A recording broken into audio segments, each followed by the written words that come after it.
ಲಕ್ಕುಂಡಿಯಲ್ಲಿ ನಿಧಿ ಶೋಧ ಕಾರ್ಯ ಏನು ನಡೀತಾ ಇದೆ, ಆ ಶೋಧ ಕಾರ್ಯವನ್ನು ಮಾಡೋಕೆ ಈಗ ಅಲ್ಲಿನ ಕಾರ್ಮಿಕರು ಹಿಂದೇಟನ್ನು ಹಾಕ್ತಾ ಇದ್ದಾರೆ.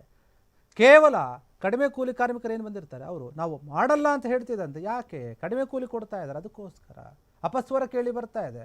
ಕೂಲಿ ಕೆಲಸಗಾರ ನಾವು ಕೂಲಿ ಮಾಡಲ್ಲ ಅಂತ ಹೇಳ್ತಾ ಇದ್ದಾರೆ, ನಾವು ಅಲ್ಲಿನ ಮಣ್ಣು ತೋಡಲ್ಲ ಅಂತ ಹೇಳ್ತಾ ಇದ್ದಾರೆ. ಲಕ್ಕುಂಡಿಯಲ್ಲಿ ನಿಧಿ ಶೋಧ ಕಾರ್ಯ ನಡೀತಾ ಇದೆ. ಇವತ್ತು 4ನೇ ದಿನ ಕಡಿಮೆ ಕೂಲಿ ಕೊಡ್ತಾ ಇದ್ದಾರೆ ಅಂತ ಹೇಳಿ ಕಾರ್ಮಿಕರು ಈಗ ಅಪಸ್ವರವನ್ನು ಎತ್ತಿದ್ದಾರೆ. ನಿಧಿ ಶೋಧ ಮಾಡದೆ ಅಸಮಾಧಾನವನ್ನು ವ್ಯಕ್ತಪಡಿಸ್ತಾ ಇದ್ದಾರೆ ಕಾರ್ಮಿಕರು. ನಾವು ಕೆಲಸ ಮಾಡಲ್ಲ ಅಂತ ಬೆಳಗ್ಗೆ 8 ಗಂಟೆಗೆ ಆರಂಭವಾಗಿದ್ದಂಥ ಈ ಕೆಲಸ ಏನಿದೆ, ಆರಂಭವಾಗಬೇಕಂತ ಅದು ಕೆಲಸ ಆಗಿಲ್ಲ, ತಡವಾಗಿ ಆರಂಭ ಆಗ್ತಾ ಇದೆ. ದಿನಕ್ಕೆ 374 ರೂಪಾಯಿ ಪಾವತಿ ಮಾಡುತ್ತಿದೆ ಸರ್ಕಾರ. ಉದ್ಯೋಗ ಖಾತ್ರಿಗಿಂತ ಕಡಿಮೆ ಕೂಲಿ ಹಣ ನೀಡಿದ್ದಕ್ಕೆ ಅಲ್ಲಿನ ಕಾರ್ಮಿಕರು ಆಕ್ರೋಶವನ್ನು ವ್ಯಕ್ತಪಡಿಸ್ತಾ ಇದ್ದಾರೆ. ಉದ್ಯೋಗ ಖಾತರಿಯಲ್ಲಿ 4 ಗಂಟೆ ಕೆಲಸ ಮಾಡಿದರೆ 374 ರೂಪಾಯಿ ಕೊಡುತ್ತಾರೆ. ಆದರೆ ಇಲ್ಲಿ 10 ಗಂಟೆ ಉರಿ ಬಿಸಿಲಿನಲ್ಲಿ ಕೆಲಸ ಮಾಡಿದ್ರೂ ಕೂಡ ಅಷ್ಟೇ ಹಣ ಸಿಗ್ತಾ ಇದೆ. ಕನಿಷ್ಠ 600 ರೂಪಾಯಿ ನೀಡುವಂತೆ ಕಾರ್ಮಿಕರು ಆಗ್ರಹವನ್ನು ಮಾಡ್ತಾ ಇದ್ದಾರೆ. ಈ ಗೊಂದಲದಿಂದ ಕೆಲ ಕಾಲ ನಿಧಿ ಶೋಧ ಕಾರ್ಯಕ್ಕೆ ತಡೆ ಉಂಟಾಗಿತ್ತು. ನೋಡಿ, ಲಕ್ಕುಂಡಿಯಲ್ಲಿ ಏನು ನಿಧಿ ಸಿಗುತ್ತಾ ಇದೆ ಅಥವಾ ಸಿಗುತ್ತೆ ಅನ್ನುವಂತಹ ನಿರೀಕ್ಷೆಯಲ್ಲಿ 4ನೇ ದಿನ ಸತತವಾಗಿ ಇವತ್ತು 4ನೇ ದಿನ ಏನು ಅಲ್ಲಿ ಕಾರ್ಮಿಕರು ಒಂದು ಅಗಿತಾ ಇದ್ದಾರೆ ಮತ್ತು ಅಲ್ಲಿನ ಅಧಿಕಾರಿಗಳು ಕೂಡ ಶೋಧ ಕಾರ್ಯವನ್ನು ಮಾಡ್ತಾ ಇದ್ದಾರೆ. ಅದರಲ್ಲಿ ನಾರ್ಮಲ್ ಕೂಲಿ ಕಾರ್ಮಿಕರನ್ನೇನು ಕರ್ಕೊಂಡ್ಬಿಟ್ಟಿರ್ತಾರೆ ಅವರನ್ನು ಅಲ್ಲಿನ ಅದೇ ಗ್ರಾಮಸ್ಥರೇ ಇರ್ತಾರೆ. ಅವರು ಉದ್ಯೋಗ ಖಾತರಿ ಯೋಜನೆ ಅಡಿಯಲ್ಲಿ ಅವರನ್ನು ಕೆಲಸಕ್ಕೆ ಕರೆದುಕೊಂಡು ಬಂದಿದ್ದಾರೆ. 374 ರೂಪಾಯಿ ಕೊಡಬೇಕು ಒಂದು ದಿನಕ್ಕೆ, ಅದು 4 ಗಂಟೆಗಳ ಕಾಲ ಕೆಲಸ ಮಾಡಿದಾಗ. ಆದರೆ ಇಲ್ಲೇನಾಗ್ತಾ ಇದೆ, ನಾವು ಬೆಳಗ್ಗೆ 8 ಗಂಟೆಯಿಂದ ಕೆಲಸ ಮಾಡ್ತೀವಿ, 10 ಗಂಟೆಗಳ ಕಾಲ ಕೆಲಸ ಮಾಡ್ತೀವಿ. ಅದು ಎಲ್ಲಿ ಉರಿ ಬಿಸಿಲಿನಲ್ಲಿ ನಾವು ಕೆಲಸ ಮಾಡ್ತೀವಿ ಗೊತ್ತು. ಉತ್ತರ ಕರ್ನಾಟಕ ಭಾಗದಲ್ಲಿ ಯಾವ ರೀತಿಯಾದಂತಹ ಒಂದು ಬಿಸಿಲಿರುತ್ತೆ, ಆ ಬಿಸಿಲಲ್ಲಿ ನಾವು ಕೆಲಸ ಮಾಡ್ತೀವಿ. ಆದರೆ ನಮಗೆ ಅದೇ ದುಡ್ಡು ಸಿಗ್ತಾ ಇದೆ. 4 ತಾಸು ಕೆಲಸ ಮಾಡಿದಾಗ ಎಷ್ಟು ದುಡ್ಡು ಸಿಗ್ತಾ ಇತ್ತು, 10 ಗಂಟೆ ಕೆಲಸ ಮಾಡಿದಾಗ ಕೂಡ ನಮಗೆ ಅದೇ ದುಡ್ಡು ಸಿಗ್ತಾ ಇದೆ. 1 ರೂಪಾಯಿ ಕೂಡ ಎಕ್ಸ್ಟ್ರಾ ಕೊಡ್ತಾ ಇಲ್ಲ ಸರ್ಕಾರ.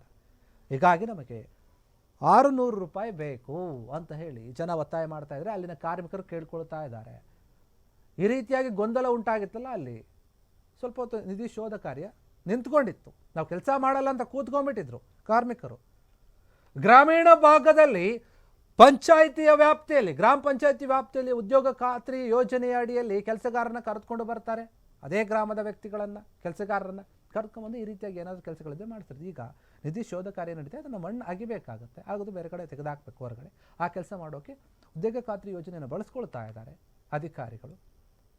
ಹೀಗಾಗಿ ಆ ಅಧಿಕಾರಿಗಳಿಂದ ಏನು ನಮಗೆ ಕಡಿಮೆ ದುಡ್ಡು ಸಿಗ್ತಾ ಇದೆ, ಸರ್ಕಾರ ನಮಗೆ ತುಂಬ ಕಡಿಮೆ ದುಡ್ಡು ಕೊಡ್ತಾ ಇದೆ, ನಾವು ಕೆಲಸ ಮಾಡಲ್ಲ, ನಮಗೆ ಒಬ್ಬರಿಗೆ 600 ರೂಪಾಯಿ ಬೇಕು. ಯಾಕಂದರೆ ನಾವು 4 ಗಂಟೆ ಕೆಲಸ ಮಾಡಿದ್ರೆ ಎಷ್ಟು ದುಡ್ಡು ಕೊಡ್ತಾ ಇದ್ದೀರಾ, ನೀವು 10 ಗಂಟೆ ಕೆಲಸ ಮಾಡಿ ಅದೇ ಕೊಡ್ತೀವಿ, ನಾವು ಮಾಡಲ್ಲ, ನಾವು ಬರೀ 4 ಗಂಟೆನೇ ಮಾಡ್ತೀವಿ, ಬೇಕಾದರೆ ನೀವು ಅಷ್ಟೇ ದುಡ್ಡು ಕೊಡ್ತೀರಾ ಅಂತಂದರೆ ಅಂತ ಹೇಳಿ ಅಲ್ಲಿನ ಗ್ರಾಮಸ್ಥರು, ಕಾರ್ಮಿಕರೇನಿದೆ ಅವರು ಅಪಸ್ವರ ಕೇಳಿ ಬಂದಿತ್ತು. ಒಂದು ಸ್ವಲ್ಪ ಹೊತ್ತು ನಿಧಿ ಶೋಧ ಕಾರ್ಯ ನಿಂತ್ಕೊಂಡು ಹೋಗಿತ್ತಲ್ಲಿ.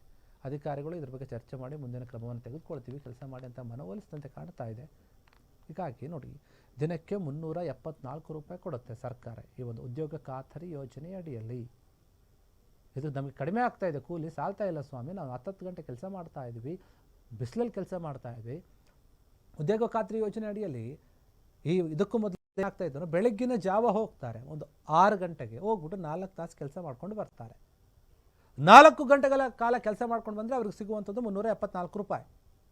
ಆದರೆ ಇಲ್ಲಿ ನಾವು 10 ಗಂಟೆ ಕೆಲಸ ಮಾಡ್ತಾ ಇದ್ದೀವಿ, ಬೆಳಗ್ಗೆ 8 ಗಂಟೆಗೆ ಶುರುವಾಗುತ್ತೆ, ಆದರೂ ಕೂಡ ನಮ್ಗೆ ಅಷ್ಟೇ ದುಡ್ಡು ಸಿಗ್ತಾ ಇದೆ, ಏನೂ ಸಿಗ್ತಾ ಇಲ್ಲ. ಹೀಗಾಗಿ ನಮಗೆ ನೀವು ಕನಿಷ್ಠ ಪಕ್ಷ ನೀವು 600 ರೂಪಾಯಿ ದುಡ್ಡನ್ನು ಕೊಡಲೇಬೇಕು ಅಂತ ಹೇಳಿ ಕಾರ್ಮಿಕರು ಒತ್ತಾಯವನ್ನು ಮಾಡ್ತಾ ಇದ್ದಾರೆ. ಅಧಿಕಾರಿಗಳು ಮತ್ತು ಕಾರ್ಮಿಕರ ನಡುವೆ ಒಂದು ಸ್ವಲ್ಪ ಹೊತ್ತು ಮಾತುಕತೆ ನಡೀತು.